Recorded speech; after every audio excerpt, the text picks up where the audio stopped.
Good morning students. आज हम जानेंगे वचन के बारे में, जो कि व्याकरण का ही एक विषय है। लेकिन वचन के बारे में जानने से पहले आइए हम एक छोटी सी वीडियो देखते हैं, जो कि एक बगीचे की है। अब देखिए, ये एक बगीचा है। इसमें एक घोड़ा दौड़ रहा है, एक चिड़िया घोंसले में बैठी है और कुछ तितलियां उड़ रही हैं। एक लड़का पतंग उड़ा रहा है और आसमान में कुछ पतंगें उड़ रही हैं। अरे, यहाँ पर तो कुछ खिलौने भी हैं।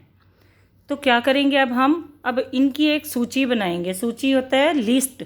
एक लिस्ट बनाते हैं, एक सूची बनाते हैं कि कौन सी चीज़ें एक हैं और कौन सी एक से ज़्यादा अनेक हैं। तो हम पहले एक वस्तु की लिस्ट बनाएंगे, सूची बनाएंगे, जैसे घोंसला, चिड़िया, घोड़ा और बच्चा। और बगीचे में अनेक वस्तुएं याद करो बच्चों, कौन सी थी? हाँ, तितलियाँ, पतंगें, खिलौने और चूहे, जो अनेक थे। तो संज्ञा के जिस रूप से हमें उसके एक या अनेक होने का पता चलता है, वो वचन कहलाता है। तो वचन की परिभाषा क्या है? संज्ञा का वह रूप जिससे उसके एक या अनेक होने का बोध हो, उसे वचन कहते हैं या वह वचन कहलाता है। जैसे लड़का, लड़के, पौधा, पौधे आदि।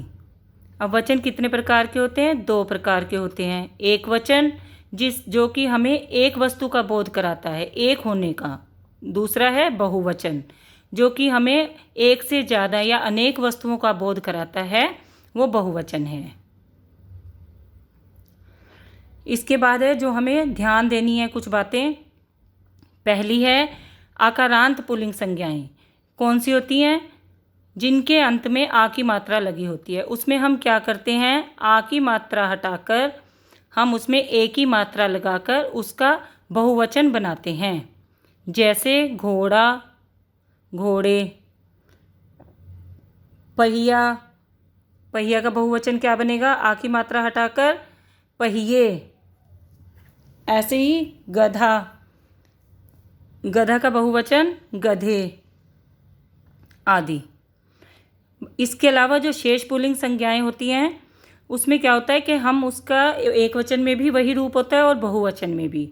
उसमें कुछ भी नहीं बदलता, चाहे वो एक वचन में हो या बहुवचन में। अब जैसे बालक, बालक एक है तो भी बालक है, और एक से ज़्यादा है तो भी बालक है। ऐसे ही हिरन, हिरन का भी बहुवचन हिरन ही होगा। ऐसे ही उल्लू, चाहे वो अब ये एक है, इसको भी हम उल्लू ही बोलेंगे, और ये 4 हैं या कई सारे हैं तो उनको भी हम उल्लू ही बोलेंगे। भिखारी का बहुवचन भी भिखारी ही होगा।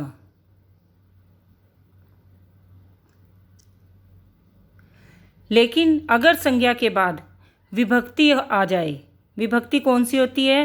का, के, की, को, के लिए या ने, जो कि वाक्य बनाते हुए हम उसका प्रयोग करते हैं। तो उसमें क्या करते हैं? हम उसमें ओ की मात्रा लगाते हैं। एक वचन में ओ की मात्रा लगाकर उसका बहुवचन रूप बनाते हैं। जैसे बालक का बनेगा बालक को, ठीक है, इसका बहुवचन बनाएंगे हम बालकों को। ऐसे ही हिरन के लिए, अब विभक्ति लगी है के लिए, तो इसमें हिरनों के लिए। उल्लू ने, अब इसमें विभक्ति लगी है ने, तो उल्लुओं ने। इसके बाद आता है दूसरा ध्यान देने योग्य, इकारांत स्त्रीलिंग संज्ञाएं। ये होती कौन सी हैं? जिनमें कि अंत में दीर्घ ई की मात्रा आती है। तो इसका हम बहुवचन रूप बनाने के लिए दीर्घ ई की मात्रा को हटाकर हम क्या प्रयोग करेंगे? दीर्घ ई की मात्रा को हटाकर इयां हम प्रयोग करके उसका बहुवचन रूप बनाएंगे। जैसे बकरी, बकरियां, शेरनी, शेरनियाँ, इसमें हमने इयां लगा दिया है।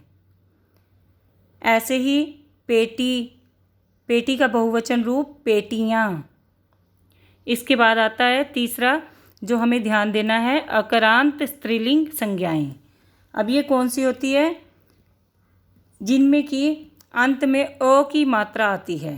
जैसे गाये, तो इसमें क्या करेंगे? हम एक ही मात्रा लगाकर बिंदी लगा देते हैं उसका बहुवचन रूप बनाने के लिए। देखिए, गाय गायें, रात रातें, बात बातें, बहन बहनें, सड़क सड़कें आदि।